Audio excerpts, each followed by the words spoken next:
Hello everyone, it is Joe here from OmniPoke, the channel that brings you guys everything Pokemon. If you're looking for PTCG live codes, make sure you check out the Potown store. You can get a 5% discount on your orders using that code OmniPoke. For today's video, I'm going to be going over my 2023 season. Now that we have pretty much wrapped things up, I'm not attending the NEIC, so I've gone to all the tournaments I'm going to until the Japan World Championship, so I thought it was a good time to look back at how the season has gone personally, and just a little trip down how the season has gone generally in terms of the format, and I'll give you some thoughts going into Japan as I begin to test that format more and more, as we have many friends that are all attending Japan together, and we're getting together over a number of weekends to really nail down the format and get comfortable with a number of deck lists. So let's get into, first of all, the summary for Europe. We had 6 regional championships as well as 3 special events, and of course the 4 international championships, which we could have all attended quite easily. You can see that on the left-hand side for the regionals, I played the first 5 of the regional championships. I was intending to go to Malmo, but I decided not to because I felt I was close enough to getting my invite with the announcement of local events coming back that I didn't need to attend that regional. So that worked out pretty okay. And then we had, for international championships, I didn't attend any aside from Europe, which I was fortunate enough to commentate, as well as 2 European special events I was also able to commentate. I was intending to play Bilbao, but if you remember, back at the start of the season, there was actually flight troubles. Anyone trying to go over French airspace to get to Bilbao was going to have an issue, and that included, of course, the UK. So we actually did a remote stream from my house, which was quite a strange thing to do, but happy to do it. And then also for the Utrecht special event, I was also able to commentate that one in person, and then not involved in the Italian SPE at the end. So yeah, essentially I had to try and get my invites in 5 regionals. I could have attended the 6 if I really had to, but the goal here was 250 championship points. Obviously I didn't know that at the start of the season. It was initially 350, and then they lowered the bar since. So that's why I was happy to go to all of these regional championships to play. And I think that's one thing to bear in mind. At the start of the season, I wanted to play in all of these tournaments. I am in good contact with the Limitless team who are doing these commentary gigs around Europe, and I essentially told them that I have no guarantee that I will be commentating in Yokohama, so I want to guarantee my invite, so I'm at least going to the World Championships in one way or another. So my goal has always been to play in a bunch of tournaments this season, to go for the invite as I usually would, and juggling commentary when I can, and that's exactly how the season has panned out for me. Let's go in a little tournament-by-tournament basis then. And like I said, for Bilbao, this was just after the World Championships. This was in September, so it was still the Worlds format. This was Sword and Shield to Pokemon Go. And because I was preparing to play in this tournament, I had constructed a deck list. You can see on the bottom left, this was what I had intended to play. An Arc Pikachu Crobat list that incorporated Hammers and Fan of Waves.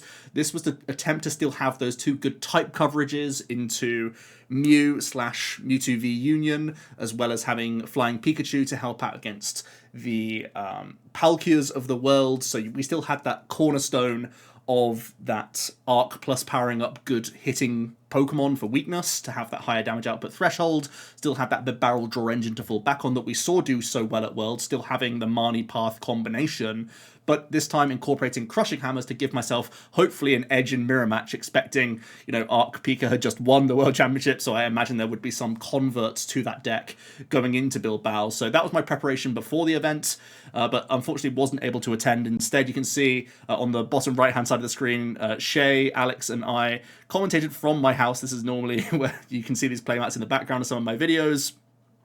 And yeah, had to get some kit, had to get some new chairs in and stuff like that. It was all very last minute, but was still a blast to take part in. And we can see the top 8 here. It was won by a Mew. Stefan Ivanov was in second place with Arc Dura, and there was an Arc Pika combination by Owen Kammerman, who had been playing a lot of Arc Pika. I think they did well at the Open as well, with a very similar combination. So Arc Pika was still definitely a reasonable deck for this tournament, and seemed to do fairly well in this case as well. So yeah, I'm pretty happy with my deck choice going into that tournament, but obviously wasn't able to pilot it myself, and just had to watch on the sidelines, but it was a great event to follow. Then, for the first tournament that I actually played in, I went with a DTE version of Mew. This was in now the Lost Origin format, so we had the new editions of Giratina and Lost Zone Box and whatnot. So I went in wanting to play quite an interesting build of Mew, where I'm playing a couple copies of Pokestop, which wasn't actually all that common. Typically, you would see in these spaces some Lost Cities, and since the previous week's regionals had a Goodra in first place and an Arc Pikachu deck in second place, I was trying to be a little bit greedy and over-predict the metagame, thinking that Reggie's was a pretty bad play overall, so I wasn't choosing to play those cities. Instead, I was just hoping to draw better with Pokestop helping me sort of just get into games, which overall pretty much was the case, and I remember being really happy with how this deck drew. You can see a high Rosenphone count, some trekking shoes in there as well. There was a debate between which one was stronger at this point in DTE-based builds of Mew. I decided to play counts of both rather than going one way or the other, and still had some nice Power Spike cards. You can see Roxanne Path was in there, you can see Avery was in there, which was still a soft answer to Mirror and a soft answer to Reggie's, and the Crystal Cave was in there to try and help out against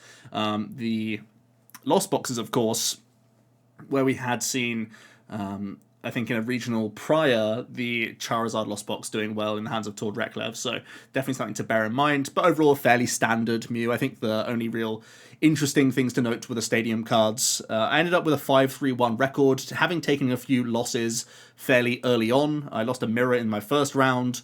I lost against a Reggie deck, which I think I kind of low-rolled in the matchup anyway. I just didn't find bounces to my opponent's path and never really got into the game. So I can't really attribute it to not having access to Lost Cities. Just any stadium in general would have got me into the game there. This is when Reggie was maining quad path to try and help out against Dura, of course. And then I also lost to a Kieran Palkia Bibarel. And it was actually I still remember this, a one-card Bibarel that had to hit exactly Melanie to get into the game, otherwise I instantly win. And they hit that and end up being able to take over the game. So that was a real shame in Game 3, where it was a panic Bibarel for 1. And they made the play and they hit the 1 in 20 cards in deck. To mean that I wasn't progressing into day 2 fairly early on in the day, but I was able to scrape out 3 wins toward the latter stages, and I get some Tinas as well, which is always a nice thing to see. I think one of them even played the Drapion, but the second one didn't, so that was a much easier time. But yeah, the overall tournament was won by Mew, so I think my process and acknowledgement of the deck being strong was still there, was still solid. A really interesting top 8, actually, where we saw a couple of the Lost Tinas. We saw an Arc Tina, 2 Palkia Inteleons, as well as a Kieran Palk, and then a second place Blissey, which is a really interesting list that basically had that one high placement and then didn't really do much else in the format, where it was a bit of a dodge and weave deck, especially with Giratina being such a popular archetype out there. On to the Warsaw Regionals then. This was also in that Lost Origin format, progressing maybe a couple months. And I decided to switch things up to Arc Tina Pika, thinking that it had a pretty reasonable matchup spread still, with that Radiant Gardevoir to try and make it more difficult for Lost Giratina players to take knockouts on your V-Stars, hoping that essentially your Tina can take 4 prizes on its own in the matchup. And also having that Flying Pikachu to help out again against Palkias and also against Reggie's. I didn't actually face Reggie's at all in the entire tournament, which is a real low roll for how easy that matchup was. But I still remember the Flying Pikachu being very good because I faced a number of Kieran Palks, which wasn't the most comfortable matchup. Yes, we have Path, but they still had ways to go way over the top with their Kieran's damage output. And of course, Tina can't one-hit KO that card because its hit points was just so high, so you were always settling for 2 shots. Sometimes they would sort of take 4 prizes for the price of 3 in that trade, which was always a little bit awkward. So it was down to us trying to Marnie on Path, sort of cheese our way back into those games, as well as the Flying Peak just being one of our tankier mons overall. So I feel like I had a pretty awkward matchup roulette, but overall the deck ran pretty smoothly. We've seen this engine time and time again, and even now in this current format, it's still finding a way to succeed. So I played a very straightforward line where I literally just played a ton of Ball Search. Even played the Hisuian Heavy Ball, which seemed like a pretty good card. Wasn't always in people's deck list, but I found it very solid. And a really high basic energy count as well. Still to this day, in Arc Tina Pika, I like that 9 physical basic energy counts, because it just gives you so much flexibility with your Novas and Charges, especially with that Raihan in there as well. It feels like you can make all sorts of plays happen. So yeah, really solid 60 overall. Did get that top 64 placement. I can't actually remember where my losses came from. I think I may have like tied mirrors and lost a mirror, and then I can't remember my actual losses in this one. I didn't actually write them down in my tweet, which I typically do. But I remember being a little bit distracted for this tournament specifically because I had some personal things going on with my family. But yeah, overall, really happy with this top 64 placement. Felt like the deck could have gone further, but it is a bit of a roulette deck at the end of the day, where you sometimes give your opponent a decent hand from the money, and then your deck can just fall behind in tempo that little bit. Overall, there was a couple of Arctina in the top 8, so again, decent thought process. It's always good to see good validation that your deck can go deep into the tournament. Even if it's not you piloting it, it still shows a decent thought process behind the deck choice. But it was actually a Charizard Lost Box winning with Pedro, and Alex Szymanski flew over to Warsaw and got a huge chunk of championship points with Giratina in the finals as well, with a few other interesting decks rounding out that top 8 as well, a few different Palkia variants in there as well. But just a little bit further down from that top 8, I was there in the top 64 with Arctina. On to Stuttgart then, and for the bulk of the other regionals for Europe, it was all in the Sword and Shield 2 Silver Tempest format.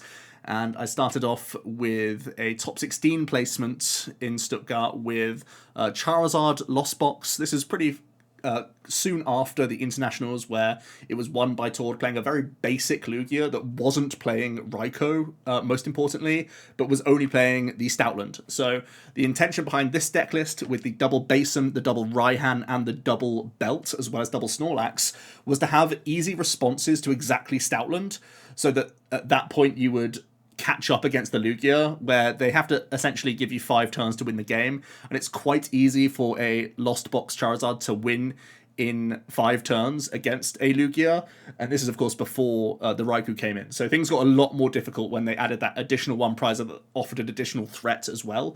So this was early on when I think Charizard was still a very capable deck in the format at taking on Lugia. It wasn't until a couple of weeks later where the Lugia lists were refined to a point where it was much harder for certainly the Charizard builds of Lost Box to remain capable in this field. So definitely something to bear in mind.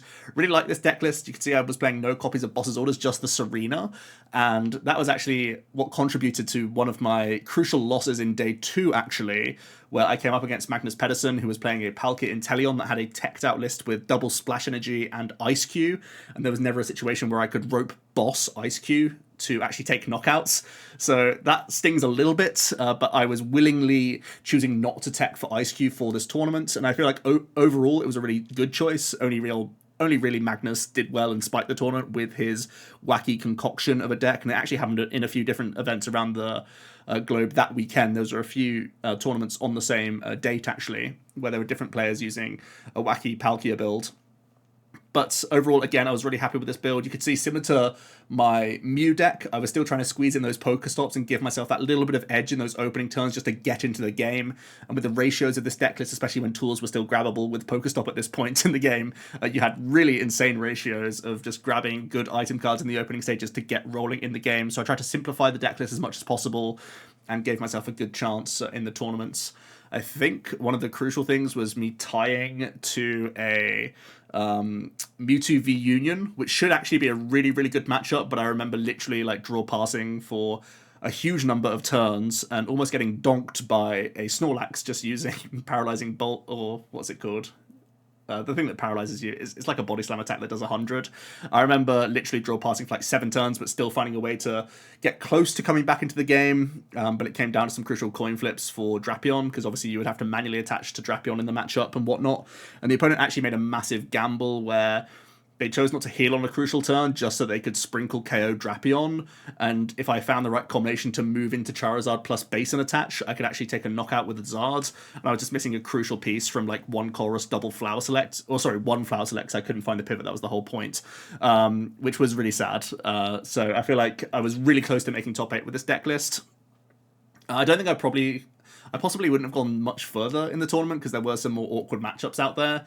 But I do feel like this was a really strong deck for exactly that tournament. But then maybe like a week or a couple weeks later, as we started to see sort of like greedier Lugias start to become the norm because they were like mirror teched, that made life more difficult for Charizard. So kind of had that flash in the pan. We can see also it did make top 8. There was a Charizard Lost Box in top 8. So again, decent logic there. There was a decent amount of Lost Box in the top 16, but Lugias kind of just rose to the top more and more and more during this format.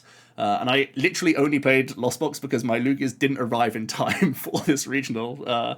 The Royal Mail was striking that week, and that meant that I couldn't actually play Lugia, which would have been the deck that I would have played if I could have. But overall, pretty happy with this result. And started that love affair of Lost Box. As we move on to the Liverpool Regional Championships, where I jumped ship from, as I said, Charizard was getting far worse placed, and it felt like the Rayquaza Raikou build was kind of overtaking. I played some interesting counts in this deck list. I only got a top 1-2-8 finish, where my only loss of the tournament was to a Lugia in round 2. It was actually to Demi, who's a very solid player from the UK, going sort of in and around that day 2 contention for Worlds.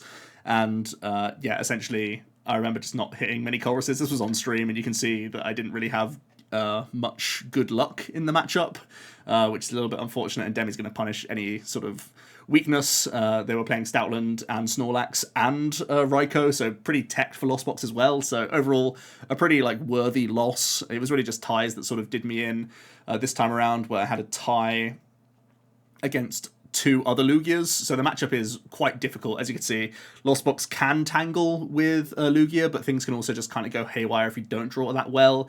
And honestly, the Raikou Ray is kind of like one of the greedier builds of this format, and it could sometimes just get railroaded by Marnies over and over again. A few things that were maybe a little bit greedy from my list was that I just played straight 2-ofs of energy, which made some flower selectings really, really awkward, especially with certain prizing.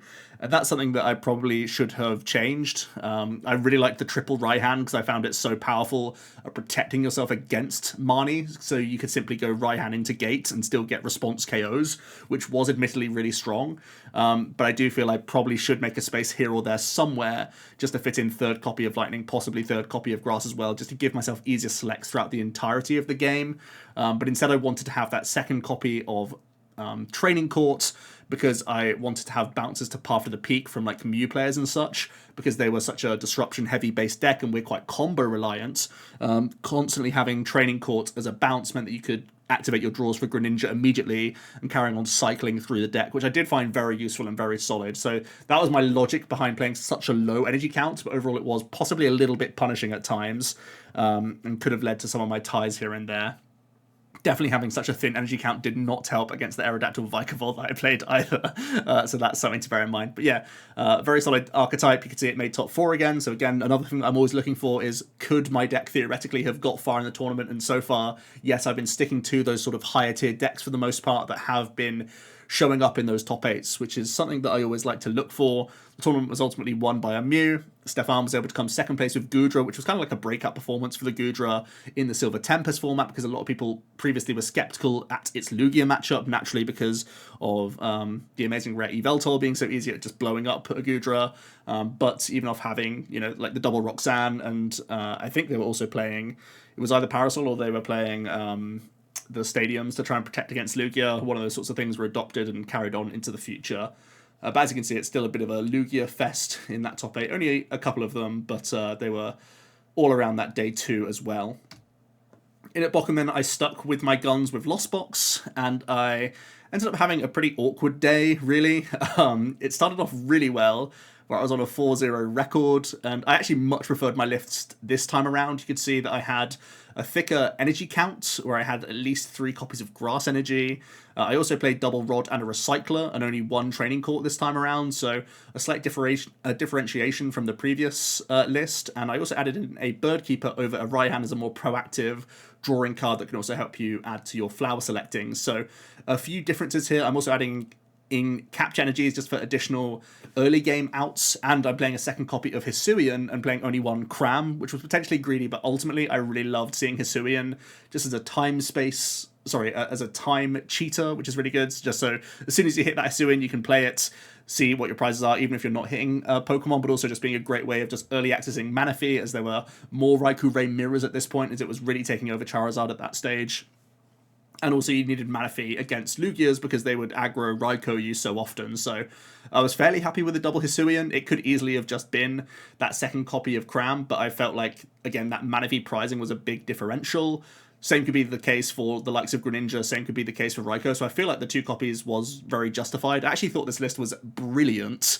However, I did take on 2 losses, and this was 2 Flying Pikachu-based builds. One of them was against a Control variant that had a Thornton Flying Pikachu combo, which was really awkward because I remember literally sitting down in round 5, and all around me it's just like standard matchups here, there, and everywhere, and I faced the one person who's playing Control, which was a bit of a headache, unfortunately, and it was a bad matchup as well.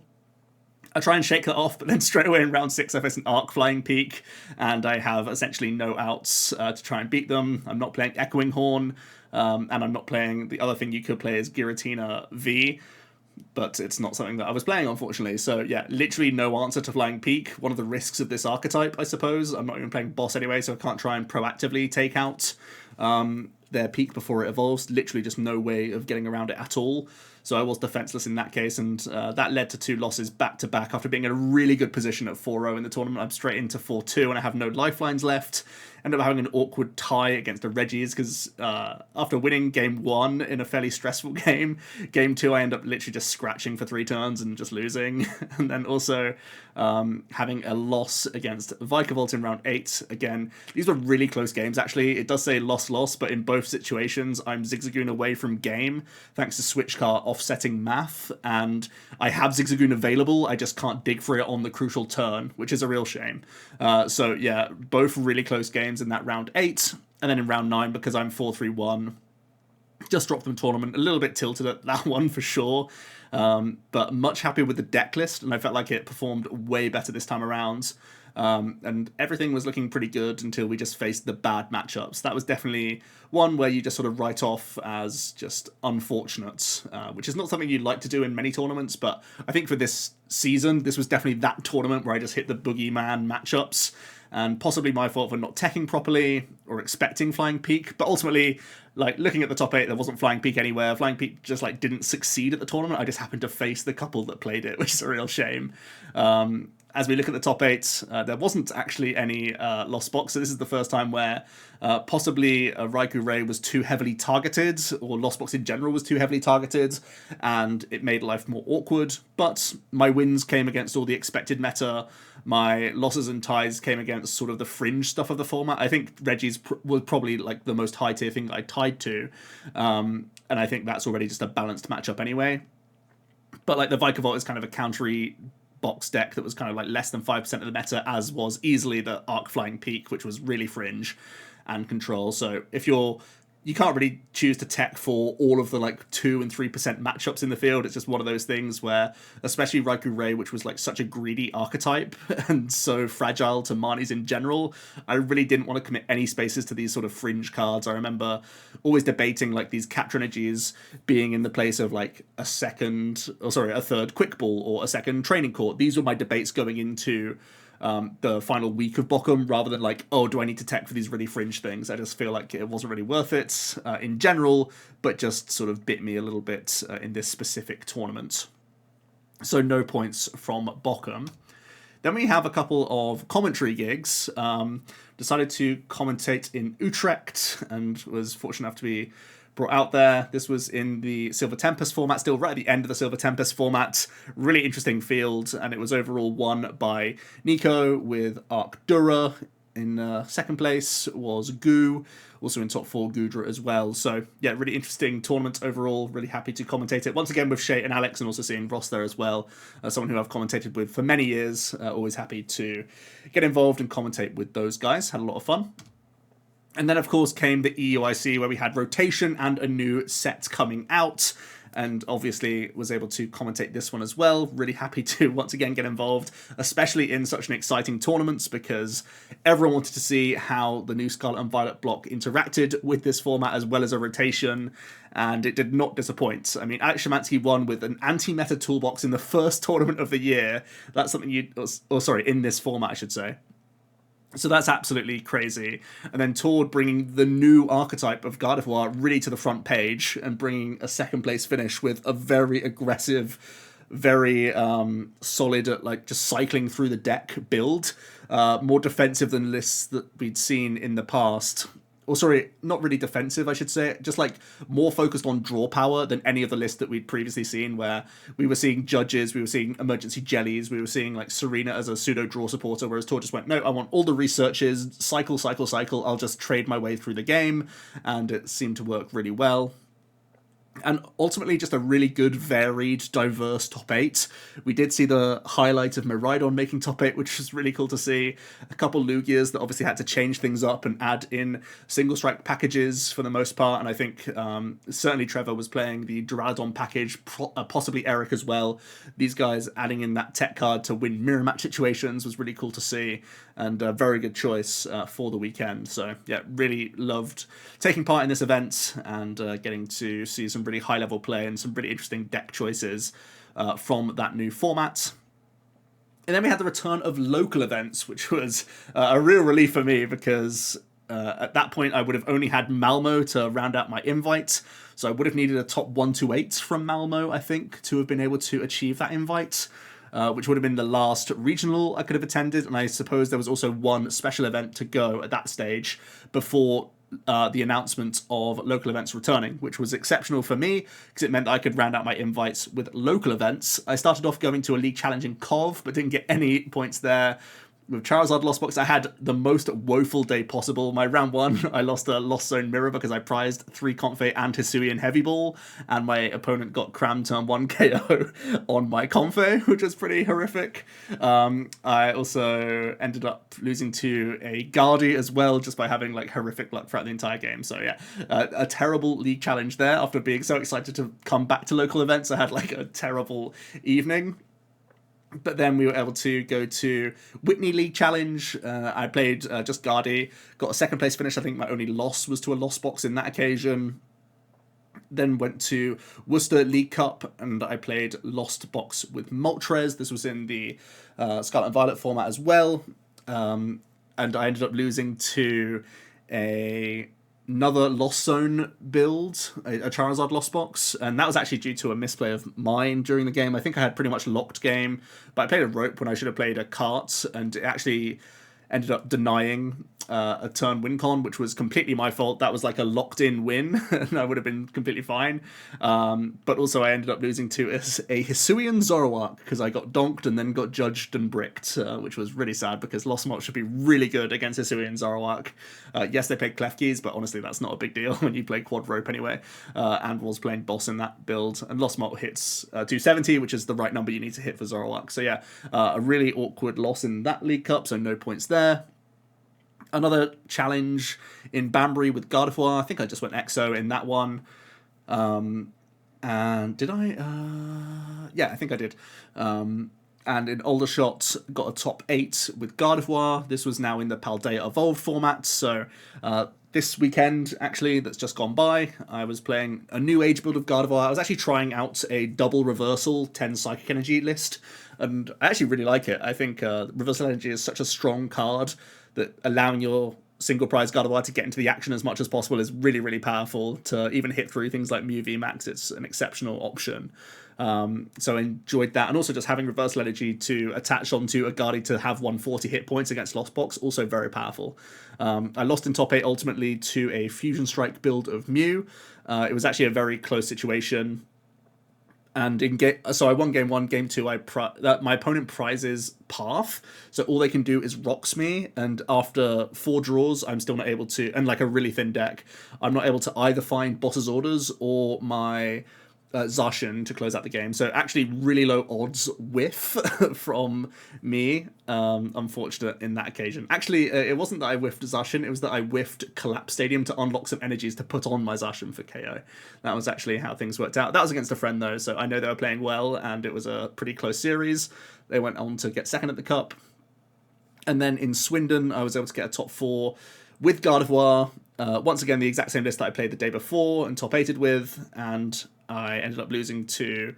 Actually, I ended up skipping this one because it was in aid of helping Jack get his invite, and you'll hear about his season review later on in the week, I imagine. So stay tuned for that. Spoilers, it ends in good news, so yeah. Overall, my points breakdown then, I was able to get 84 points from local events. That's getting a first and second place in league challenges, as well as a top 4 and top 8 from league cups. And then from higher tier events, I was able to get 210 points with a top 16, a top 64, and 2 top 128 finishes. Ultimately, not too pleased with my performances in the higher tier events. No top 8s this season is always something that's a little bit of a shame. I think I only really got close with that lost Charizard build. But ultimately, I feel like not playing Lugia in the Silver Tempest format is just like a really bad decision in hindsight. I feel like I just went into complete try-hard mode when the very obvious choice was to just play Lugia because it was so far above every other deck in power level that even against the counters, it was probably just the best deck in format. So far away from everything else that it could still have answers to everything. So choosing to just go against the grain and play not Lugia and just have try-hard Rayquaza was like a really bad choice overall. And it's led to one of the only decks. I think actually the small tidbit is that I got points at every event that I attended, apart from playing Lost Box in 1 regional, 1 cup, and 1 challenge. Everything else I've got points from. So it's literally just been Lost Box baiting me and being like difficult to play and a real sweat compared to just pretty much everything else. So yeah, fairly happy with my overall conversion of the 5 regionals I did attend. I got points from 4 of them, which is actually pretty good conversion. But just not going deep into those tournaments, not having those ruthless records quite enough, was the biggest sort of shame for me, I think, throughout the season. But overall, I can't complain too much. I was able to commentate a few events and did get 294 championship points, so we achieved that goal and achieved that invite. Now let's have a quick chat about Yokohama. I'm not commentating this event. I've been told that I'm not, so I'm definitely going to be playing in the tournament. A little bit disappointed that I've been given 1 gig this season in internationals, so I haven't really been given the opportunity to sort of show my skill sets and prove that possibly I could have made that Worlds roster, and it is a shame that I'm not going to be part of what I think is going to be one of the most memorable Worlds of all time. So a little bit personally disappointing that I'm not going to be part of that Worlds roster, but also really ecstatic to be playing in Japan, and it means that I have a lot more free time just to enjoy the holiday itself with a real great group of friends. So in that regard, I'm very lucky. My current top 3 picks right now, Gardevoir is the obvious one. I've been playing that at Cups and Challenges and having consistent placements and enjoying the deck very much. But it is kind of the most try-hard of the 3 decks, where pretty much throughout every single game you're trying to make macro decisions that help your overall end game percentages to close out games. And in an Iono world, sometimes you still just don't get there. And of course, we still have the NEIC, where we're going to see how people react to Gardevoir and how people try and counter it. Depending on that, and depending on if there are any archetypes that try and just really hard counter Gardy, I feel like I could end up having to drop this archetype, and that's why my other 2 choices are going to be Lugia and Arc builds that are kind of easier to play decks that have a pretty set in stone turn 1 and 2, which means that my testing can be quite simplified, quite basic, where I just try and make a very consistent ironed out list for what is probably going to be a colourless Lugia, and is going to be certainly a barrel build of Arceus, and is going to be most likely with Giratina. I think I prefer that to any other tech Pokemon out there, but I'm going to keep my options open and really just sort of work on the engines of these decks rather than work on the specific tech cards, because we still have the NEIC to go, and that's really going to be that big dictator of what the metagame is going to look like going into Yokohama and what people are going to be preparing against. For example, if Lost Box is like 4 of the top 8, that's going to be Public Enemy number 1. If Gardevoir ends up winning the tournament, even though there are other lost boxes in top 8, maybe if it takes one out on the way to the finals, maybe Gardevoir becomes public enemy number 1 once again, or maybe another deck comes out the woodwork like it did for the EUIC and completely changes the complexion of the formats. So a lot of questions going into the World Championships, but right now I'm really happy just engine testing, getting a good feeling of what the top archetypes are. And ultimately, with Arc and Lugia, they're quite stress-free decks in that the decisions are kind of made for you for a large portion of the game. You don't have that many actions either, so in a best-of-3 format where ties are brutal, playing fast decks like Lugia and Arc builds have real upside, and I think that's one benefit of playing those over Guardi. As you can see, in my top 3, I don't have Lost Zone Box. I appreciate that it's probably the second, if not best deck in the game right now going into the World Championships in terms of power level and what it can do, but I think for an event this size, the amount of rounds that you could potentially have to play in a foreign country when you're going to be tired from, well, I'm going to be out in Japan a couple of weeks before the World Championships, so I'm going to, probably be worn out by that time, probably burnt to a crisp and just wanting to go home. So I feel like I'll be head empty and would prefer to play those sorts of archetypes rather than Lost Box, which is full stress and needing your full attention the entire time. But hey-ho, that's what it's going to be. And that's my initial thought process going into Yokohama, playing in day 1, of course. So now just to set some final goals for the next season. One thing you'll notice is that I only attended 1 internationals, and that was to commentate. And next season, especially if I continually don't get gigs for ICs, I will try and attend every international championships as a player. I'm hoping to get more commentary gigs in Europe, and just do a lot more regionals and special events. I'm really hoping that's going to be the case. And that would mean that if I am to get an invite, it's going to be a lot more focus on local events. That's why I have 3 League Cup wins on here, as well as trying to spike possibly one of the international championships and get a day 2 in there.